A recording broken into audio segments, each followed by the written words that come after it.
E essa ceia, irmão, às vezes nós temos algumas dificuldades em relação a isso.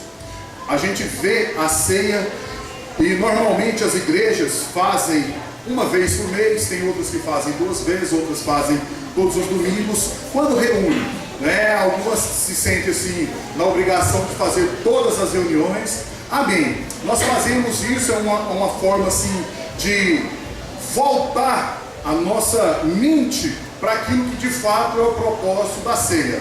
Hoje eu queria falar um pouquinho sobre ela e eu queria assim ser um pouco pedagógico, para que você pudesse entender um pouquinho aquilo que talvez você sempre fez e talvez você não teve todas as explicações necessárias. Amém? Amém. A ceia nada mais, nada menos do que é um ato muito formal em relação àquilo que Deus quer trazer na nossa memória, aquilo que Ele é e aquilo que Ele irá fazer. A ceia é o simbolismo do Deus vivo, um Deus do qual fez uma aliança com seu povo, e essa aliança é irrevogável. Amém. E dentro desse entendimento, a gente começa a alimentar um pouco daquilo que nós fazemos aqui na igreja, uma vez por mês, como ceia. Quando a gente distribui os elementos, e são 2 elementos do qual quem criou tudo isso foi Deus. Então, quando Deus cria, nós temos simplesmente, como criaturas que somos, obedecê-los, obedecer os seus mandamentos. E os seus mandamentos, eles são simples, mas somos nós que complicamos esses ensinamentos. Os ensinamentos de Cristo, eles são muito simples. E algumas coisas nós começamos a dificultar a história de Deus. É igual a sua morte. É como se Jesus morresse e ele morreu enganado. Tivesse morrido na cruz como se ele não soubesse quem seriam os seus, quem seria nós. Ou seja, ele já tinha plena ciência que nós éramos pecadores, esses pecados de mentira, de adultério, de enganação, de facção, esse espírito, ele está em nós. Mas através da sua morte em Cristo, Ele levou com Ele para que hoje nós pudéssemos ter vida, e essa vida com abundância. Só que essa vida em abundância, muitas pessoas têm limitado Deus, limitado na sua perspectiva daquilo que Ele é. E daquilo, nós fazemos uma perspectiva daquilo que nós somos. Nós não somos nem uma gota no oceano daquilo que Deus é.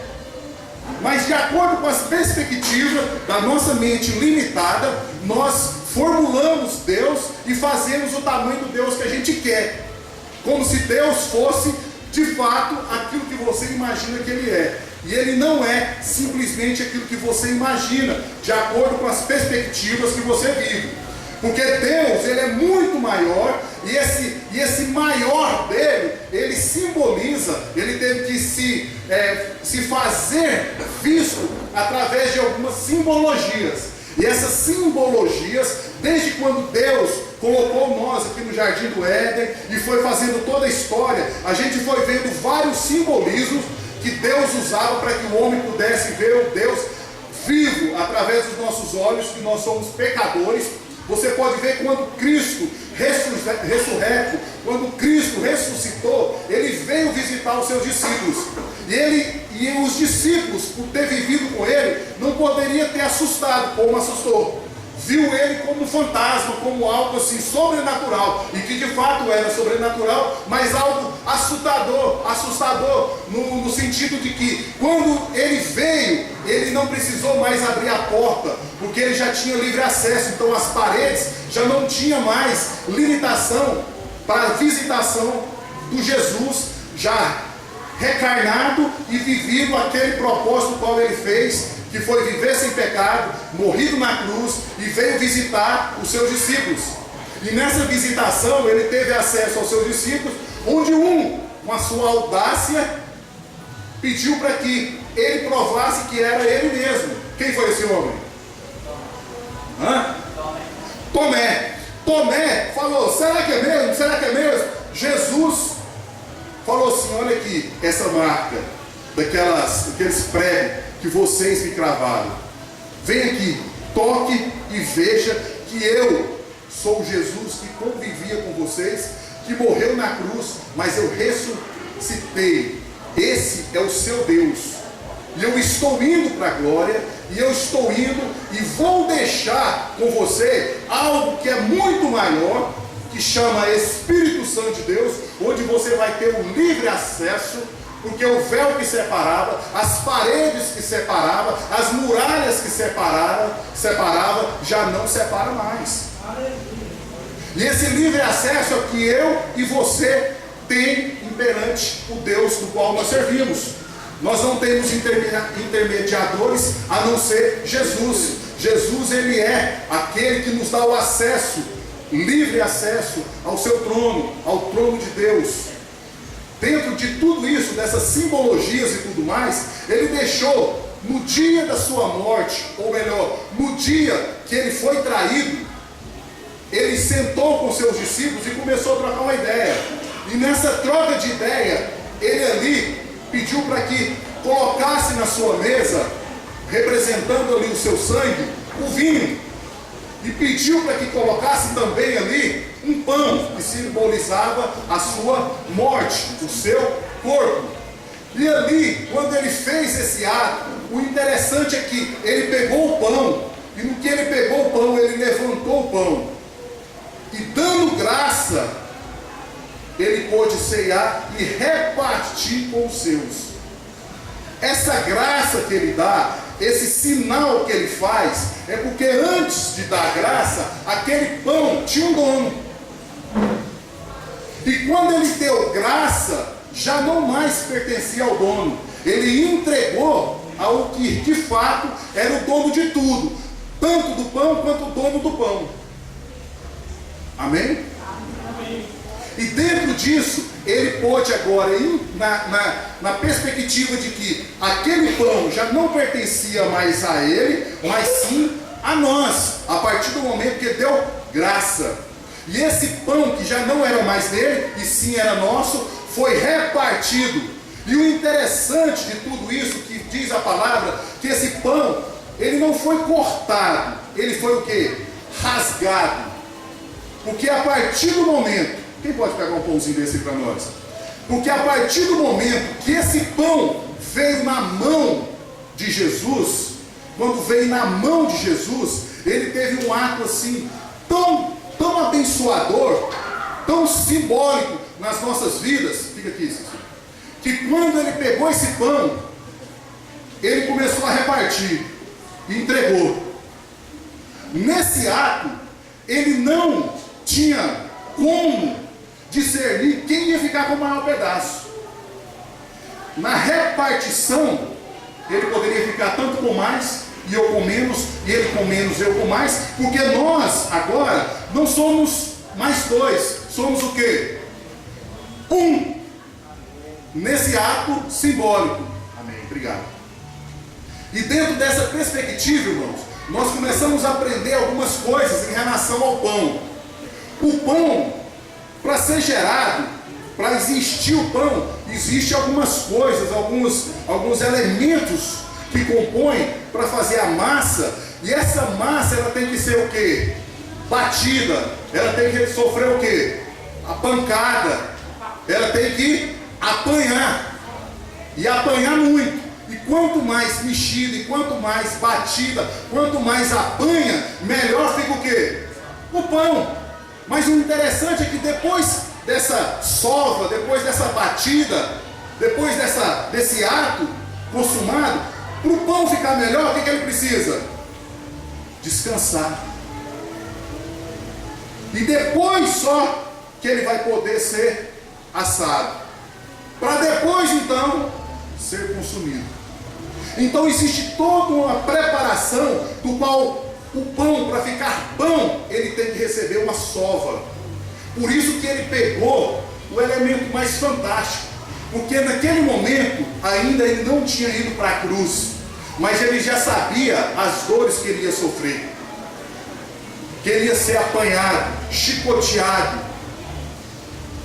Então o pão foi um simbolismo assim fantástico daquilo que ele estava falando. Isso aqui é o meu corpo. É o meu corpo. Da mesma forma, uma sabedoria tão grande, ele usou o vinho. E nós sabemos que o vinho, para virar vinho, ele vem de algo muito delicado, uma fruta muito sensível. E essa fruta nós sabemos que é a uva. Alguém pode pegar um cachinho desse aí? E quando a gente fala da uva, o interessante, o maravilhoso, é que ela não nasce sozinha.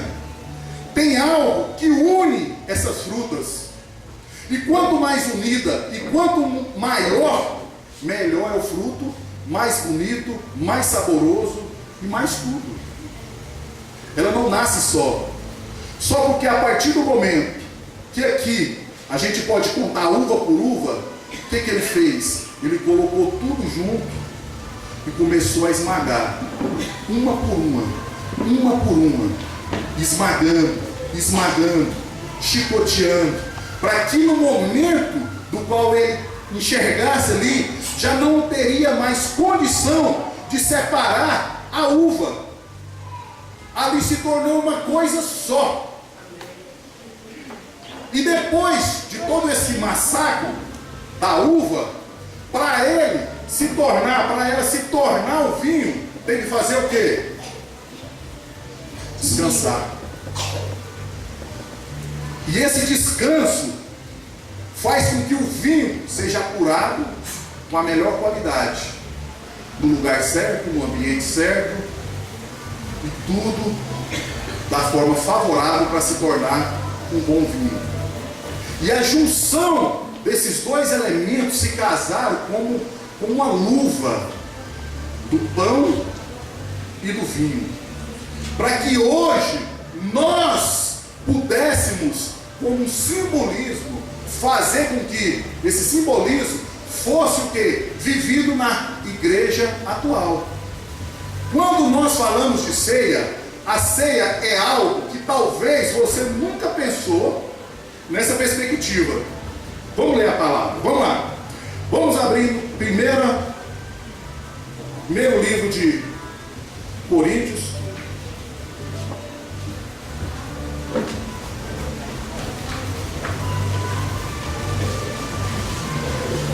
Coríntios 11.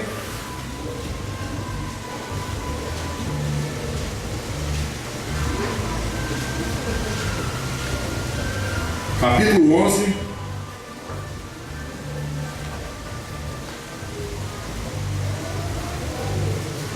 Versículo 17.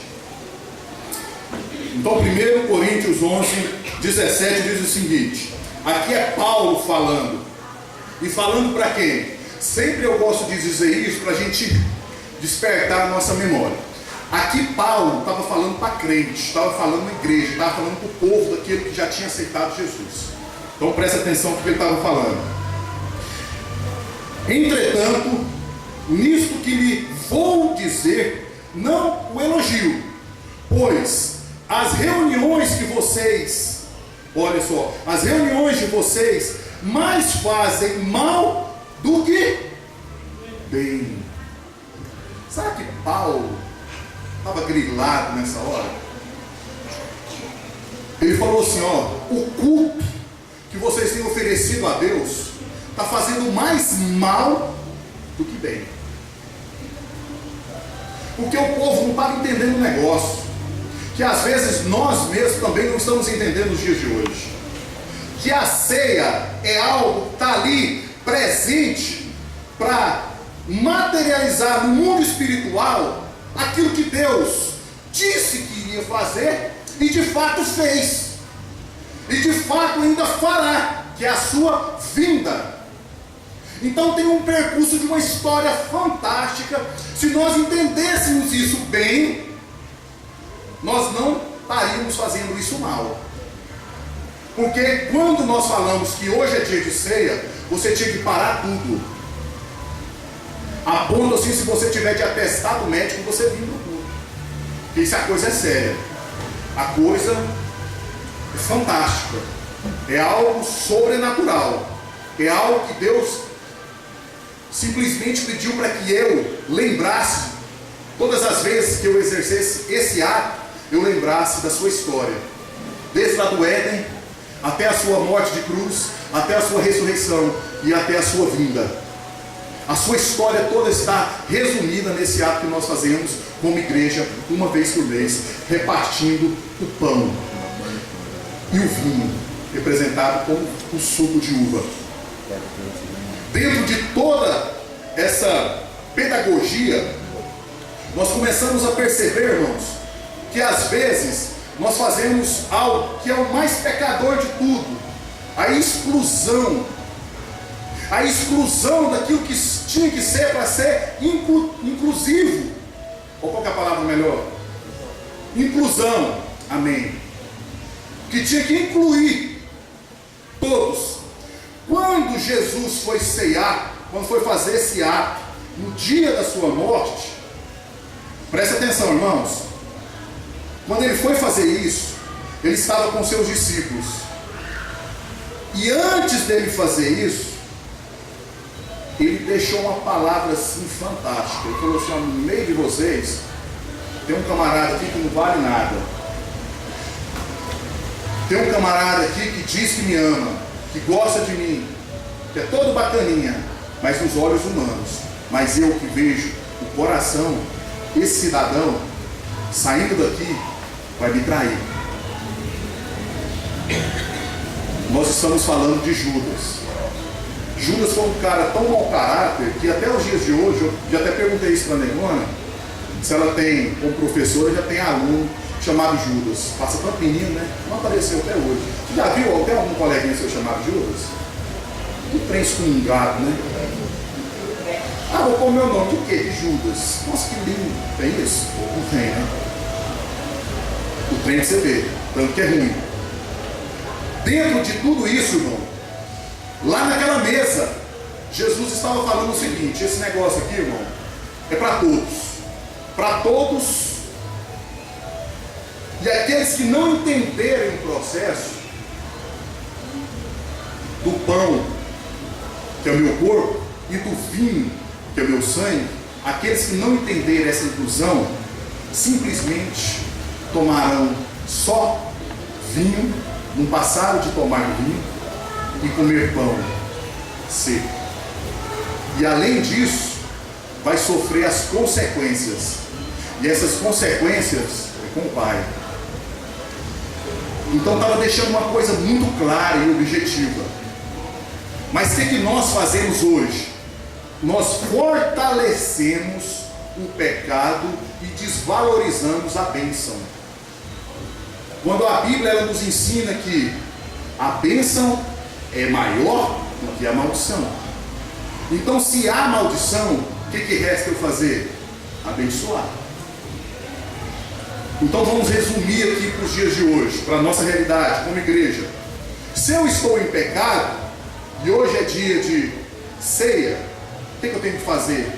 Deixar de ceiar.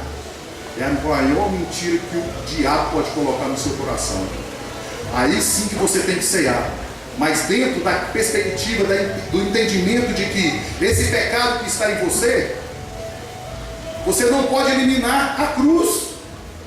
Porque a cruz foi para quê? Para perdão dos meus pecados. Se eu sei disso, o que eu tenho que fazer agora? Confessar o meu pecado.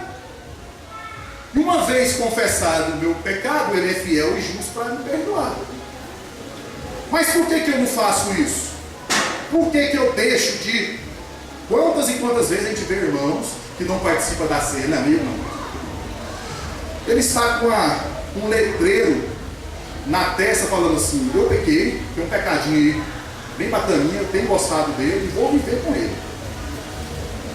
Simples assim, irmãos. Sim ou não? Você está declarando.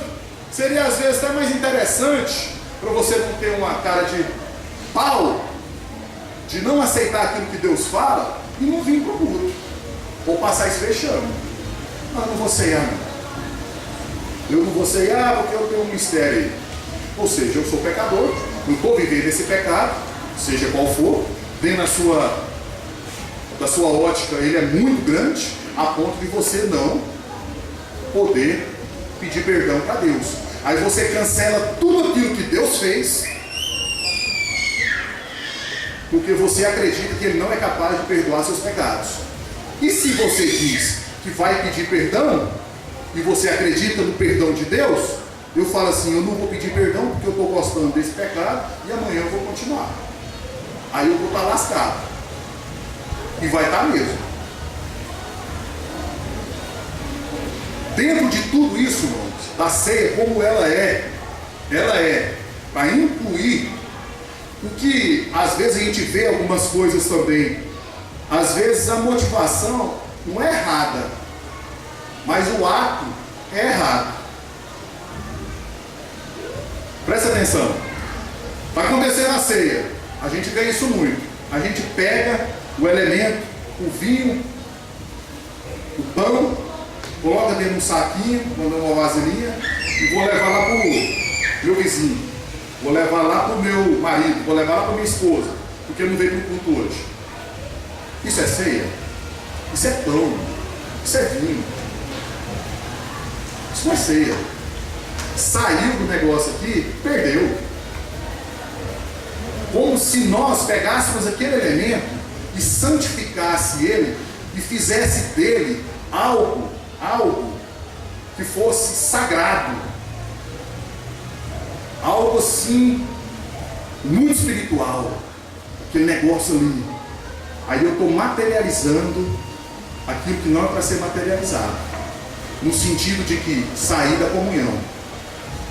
Agora, o mais bacana e o mais certo a fazer é você convidar alguém lá na sua casa, depois que sair daqui do culto, talvez o irmão não veio porque está em enfermidade, ou porque tinha um compromisso. Não, amém, tudo certo. Você pode ceiar lá com ele, mas fazer a ceia. Você repartir com seu filho, com sua mãe, com seu esposo, com seu... Aí sim eu posso fazer a ceia. Porque a palavra diz onde tiver 2 ou 3, então precisa só ter mais um. Mas depois de eu pegar esse elemento, vai almoçando nem quando eu vou preparando a janta. Ele já está dormindo, deixa amanhã cedo. Ontem eu deixei o elemento cedo. Não, mas ainda dá tempo. Esse negócio já não é mais o que era para ser. Amém?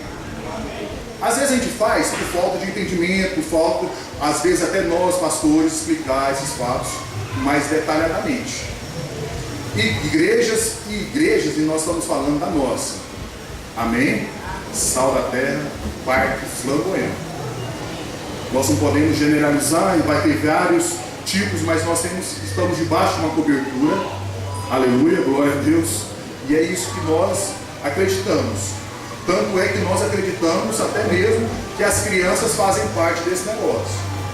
Porque quando alguém tentou tirar as crianças fora, Jesus ficou meio revoltado. Falou, moço, você tem que ficar fora, porque é desse povinho que eu gosto. Humilde de coração, gente boa, faz tudo na inocência, do jeitinho. Tanto é que eu queria que vocês voltassem a serem crianças. O entendimento daquilo que é seu coração, da pureza. E a gente vê esses negócios. Ontem nós estávamos lá no Fabiana e a coisa mais bacana, né? Acabou o louvor e o que as crianças fizeram? Invadiram o culto. Porque elas sabem, depois que acaba essa música aí, eu quero ir lá para o pessoal pôr a mão em mim, dar aquela orada feroz e eu ir para a salinha curtir com a minha garotada e com os meus amiguinhos. É desse jeito que eu venho aqui cultuar a Deus. E os molequinhos foram. Tanto é que aqui eu acredito que a gente não precisa ficar pedindo muito mais não. Acho que as crianças já devem saber desse negócio. Se não sabe, as crianças já têm que ensinar. Ou os pais têm que ensinar. E que bom que é desse jeito. Não é? Que bom que as crianças fazem isso. Agora, irmãos, quando a gente começa a entender essas coisas, a gente vai vendo Paulo dizendo através dessa palavra que nós estamos fazendo mais mal do que bem, ou seja, nós estamos fazendo mais da forma errada do que a certa. Isso preocupa Preocupa sim, porque nós começamos a viver uma religiosidade, e essa religiosidade só vai nos levar ao fracasso. E a gente tem visto um espírito de religiosidade cada vez mais forte no meio, principalmente daqueles que é chamado a noiva do Senhor, que é a sua igreja. Nós temos que entender que nós temos que fazer cada vez mais aquilo que é certo. E o certo eu só aprendo estando aqui nesse ambiente. Eu conversando com os meus líderes, conversando com os meus pastores, buscando informação. E essas informações chegam até você e você começa a cumprir o propósito de Deus. É igual eu sempre digo também a respeito de dízimo e oferta. Eu quase não falo nisso, porque quando eu falo nisso, dá um trem ruim na igreja. Porque se você não acredita nesse negócio, você vai acreditar em quem mais? E a gente começa a perceber, presta atenção, a gente começa a perceber, você que não dizima na oferta, a sua vida financeira, ela não vai para frente. Você sabe disso, eu estou falando isso com você. Estou falando isso com você, meu irmão. Você sabe. E do mesmo jeito que eu falo para aquele que dizima e oferta. Você fica assim, como é que eu consegui pagar essas contas tudo? Porque se eu coloco aqui na caneta, aqui, o trem não bate. Mas como que eu paguei esse negócio? Porque eu tenho dinheiro ali para eu fazer um lanche e para emprestar aquilo. Ou seja, o trem é milagroso. O trem é do alto, irmão. É Deus que faz esse negócio. Ah, eu não tenho dinheiro. Você almoça, você janta, você lancha, você tem todo esse negócio. Ah, não vou dizimar, não tem recurso, eu não trabalho. Irmão, traz um saco de pipoca aqui para a igreja para as meninas. Não vou dizimar isso aqui, pastor. Mas ia ficar até de cara. Nossa, entendeu o negócio. Aleluia, Jeová. Vamos começar a falar em línguas estranhas. Soltar, começar a plantar bananeira. Que negócio, entendeu que negócio. Né? E vai ser bom demais. Do mesmo jeito que nós temos que entender, irmão, a simbologia, o entendimento de tudo aquilo que norteia a nossa ceia. E ceiar é algo sobrenatural. Acontece algo sobrenatural que nós, pelas nossas limitações humanas, não dá para aqui para a gente começar a descrever aquilo que ele faz. E começa aqui, nós lemos aqui o 17 e o 18 fala o seguinte: em primeiro lugar, ouça aqui, quando vocês se reúnem como igreja, há divisão entre vocês, e até creio, ponto, eu o creio. Ou seja, haver divisões é pessoas pensando totalmente o contrário daquilo que está sendo pregado. Nós temos que andar no caminho só, e principalmente como igreja local. E eu aqui já quero aproveitar o parênteses e dar os parabéns em nome de Jesus. Eu amo a minha igreja e gosto demais de vocês, de coração. A gente é um grupo grande, sim ou não? Nós temos várias salvaterras, né? Onde que nós fomos, ainda somos, né? Na essência, CMA. E quando nós reunimos as nossas 4, a gente sabe que a gente faz a diferença. Sim ou não? Aleluia! Esse é um povo feliz, um povo festejo. É nós, irmãos. E que vocês continuem mais ainda. Mais ainda. Nós vamos ter agora dia 12, o dia da família, onde a gente vai ter oportunidade de ali, vai começar às 9 horas, R$15 por pessoa, criança até 7 anos, paga 10, aquela coisa toda. Vai ser lá no Clube Sal, lá do Parque Ateneu, o antigo Rei Drogas. Muitas pessoas já sabem, quem não sabe depois pergunta. Nós vamos ter ali uma reunião fantástica da comunhão da sua igreja. A gente vai ter todas as igrejas reunidas, a gente vai brincar, divertir. Não precisa nem ficar convidando muito, né? Porque esse negócio de jogar bola, né, pula-pula, almoço, o que mais? Ping-pong, sinuca, piscina. Cara, é um lugar prontinho, ou seja, é o céu aqui na terra, né? Só um estágio. Então você tem que ficar convidando muito. Nós vamos estar todos lá e você está convidado, tá? E pode convidar outras pessoas também para estar ali com a gente. Nós ficamos responsáveis pelo lanche. Amém, pastor? pelo lanche, que vai ser aproximadamente 4 horas da tarde esse lanche, e tem que liberar um lanche lá para o povo. E nós ficamos também responsáveis pela palavra. Esse que te fala. Nós vamos lá rasgar o verbo. Aquele modelo, uma voadeira com os 2 pés no meio, deixando a nossa marca. Aleluia! Vamos brincar de serviço, então nós vamos estar lá, desse modelo. Podia eu escolher 1000 pastores, porque nós vamos estar lá. E eles é doido demais que está escolhendo um de nós. Existem ciência disso? Então, amém. Então vamos lá. E é dele isso aí. A palavra já está prontinha já, para deixar a marca lá registrada. Aleluia. Glória a Deus.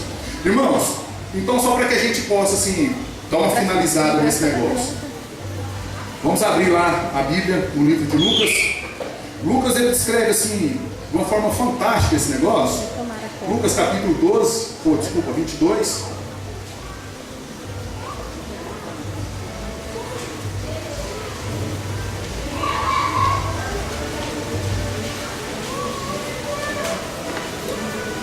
Para quem não sabe, o livro de Lucas, nós tivemos a oportunidade de estudar quase todo ele. Na nossa PI. Estuda muita coisa. E uma das coisas que é bem evidente, porque Lucas, ele foi um camarada, foi um médico. E esse médico, ele largou a sua profissão, assim, no sentido financeiro, mas foi para servir ao Senhor. E servindo ao Senhor, ele teve um contato muito próximo. Ele teve um contato com Paulo, e Paulo, eles se aproximaram muito. Onde que Paulo estava preso, Lucas, ele ia lá, como ele era um médico, um escritor bacana, uma letra mais apurada, ele começou a descrever aquilo que Paulo começava a falar de Jesus. Então aqui tem 2 homens testemunhando sobre Jesus, nada mais, nada menos do que Paulo e Lucas. E Lucas é um livro assim, muito detalhista, né? Ele não só dá o endereço, ele dá o CEP, o CPF, DNA do cidadão. Esse é o livro de Lucas, né? Então Lucas 22, 19 diz o seguinte: tomando o pão, deu graças, partiu e deu aos discípulos, dizendo: isto é o meu corpo, dado em favor, olha só, essa palavra é fantástica, em favor de vocês. Façam isso para quê? Em memória de quem? De mim, o nosso Deus. 20. Da mesma forma, depois da ceia, tomou o cálice, dizendo: este é o meu cálice, é a nova aliança, a nova, restaurando o reino. Essa é a nova aliança do meu sangue, derramado a favor de quem? Fala assim, de mim. De mim. De mim. Esse é o nosso Deus, irmãos. Deus, ele nos fez um favor. Olha a gentileza. Que gentileza que você vai fazer? Eu vou ali morrer, ser judiado, ser humilhado, ficar nu, pelado, num monte mais alto, de frente para a cidade, para que todos vejam a minha vergonha. Eu estou indo fazer esse favorzinho para você. E às vezes nós não temos, aqui a Eliana falou, né? Sobre o compartilhar, falou sobre a cruz, a gente estarmos juntos e a gente viver a dor do outro. Sabe que Jesus viveu minha dor? É engraçado, né? E nós não queremos viver a dor do outro. E se ele falou que nós deveríamos ser discípulos, discípulo é aquele que já discerniu e vai fazer o que ele faz. E o incrível, nós como líderes de casais, a gente vê principalmente isso, aquilo que não poderia existir dentro dos próprios casamentos. O camarada não consegue fazer o favor para a mulher, e nem a mulher fazer o favor para o homem. De sacrifício. Se você como homem falar assim: eu vou lhe morrer por você, minha esposa amada, porque eu tenho que te amar como Cristo amou a igreja. É o melhor casamento do mundo. Mas nós queremos viver, não é morrer. E viver, viver, e viver, viver, e viver, e cada dia mais querer viver, viver, e que o outro que morra.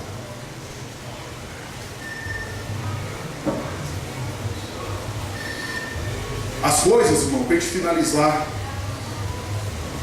quando a gente medita na palavra, quando você medita na palavra, você medita na expectativa de receber ou de ofertar? Essa é uma reflexão. De receber ou de ofertar? E aqui está a oferta da história todinha daquilo que nós cremos, que é Cristo, juntamente com o Pai e o Filho, representado nesse ato maravilhoso da comunhão dos santos. Amém? Amém. Glória a Deus. Quem estiver responsável pela distribuição da ceia, fique à vontade. E vamos aproveitar e ficar de pé.